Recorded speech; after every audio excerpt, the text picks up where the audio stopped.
So if you have a problem with the fridge door, French door mullion, that's this flapper piece here. There's a couple ways you can fix it. One of the videos I found online was looking at how this doesn't catch, especially when you slam the door real fast.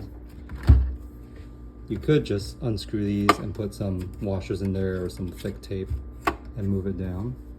But I saw in the comments that an easier fix is actually just to raise the door. And your fridge manual will have a section on this, but in case you don't have it, this is a G French door. There's an Allen socket down there. If you open the fridge door, this guy right here. This is a IKEA starter screwdriver set. If you get this 1/4-inch Allen driver in there, or bit, you can just shove this in there, turn it, and you should immediately start to see, after a couple turns,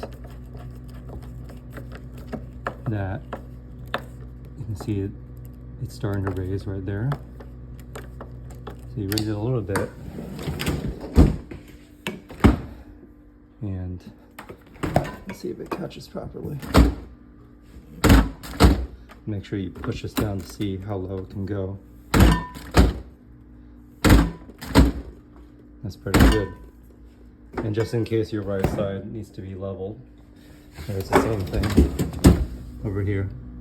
So to bring it up, you twist it clockwise, righty tighty, and to lower it, lefty loosey. You can see, I don't know if you can tell in the video. You can see now the right door is slightly lower, so I'm gonna bring it back up to match, just so it looks the same. Cool, that looks good.